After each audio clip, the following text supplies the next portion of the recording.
నేను చాలా స్పష్టంగా తెలియజేసుకున్న మీడియా ద్వారా నేను ప్రభుత్వం చేస్తున్న పనులకు అదేవిధంగా సంక్షేమ పథకాలతో కలిసి పనిచేయాలని, కాంగ్రెస్ ప్రభుత్వంతో కలిసి పనిచేయాలని, తద్వారా జగిత్యాల నియోజకవర్గాన్ని అభివృద్ధి చేసుకోవాలని, జగిత్యాల ప్రజలకు సేవ చేయాలని చెప్పి నేను కాంగ్రెస్ ప్రభుత్వంతో కలిసి పనిచేస్తున్నా.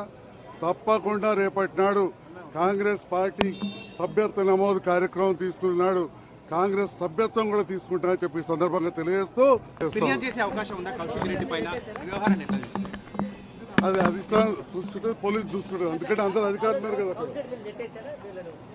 స్నా చేసి తలగలేదు దాని దగ్గరకు వస్తుంటే పోలీసు వాళ్ళు వచ్చి తీసుకెళ్ళిపోయారు.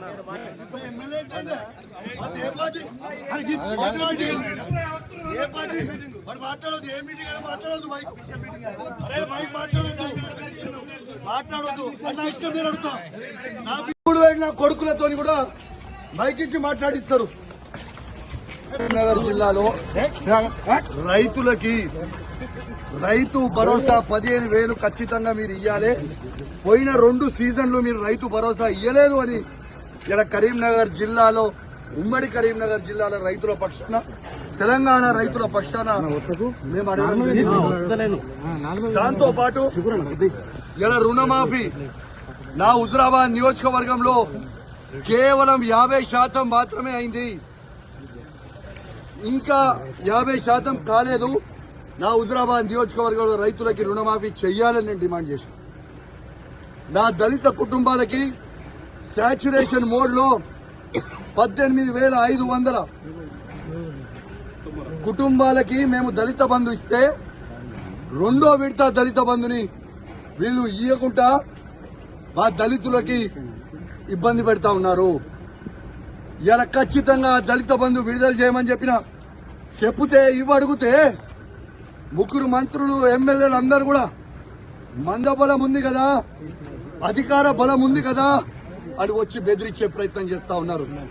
మీరు బెదిరిస్తే భయపడేటోడు ఎవడు లేడీడా.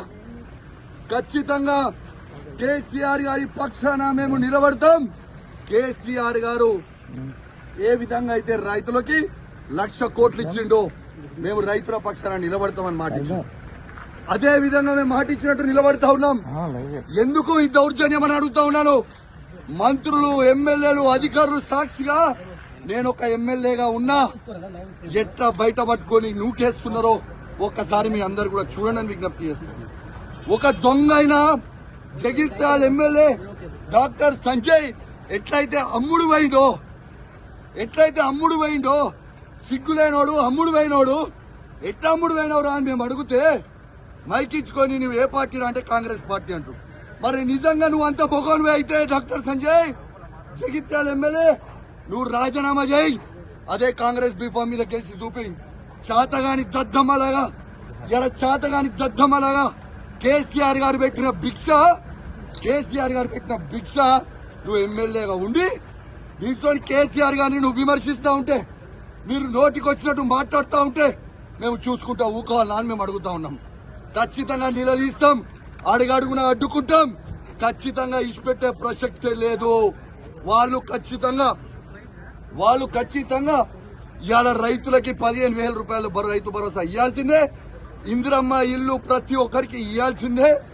ఇలా వాళ్ళు ఇచ్చిన 6 గ్యారెంటీలు ఇవ్వాల్సిందే.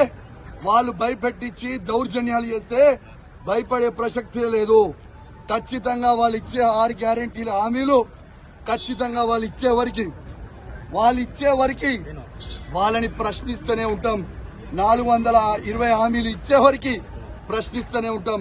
మీరు కేసులు పెట్టి మమ్మల్ని ఇబ్బంది పెట్టి భయపెట్టాలనుకుంటే మీతోని కాదు, మీ తాత జేజమ్మతో కూడా కాదు అని చెప్పి అధికారులకు కూడా చెప్తా ఉన్నాను, హెచ్చరిస్తా ఉన్నాను. తస్మాత్ జాగ్రత్తగా ఉండుర్రి. మీరు ఇష్టం వచ్చినట్టు మీరు చేస్తా ఉన్నారు.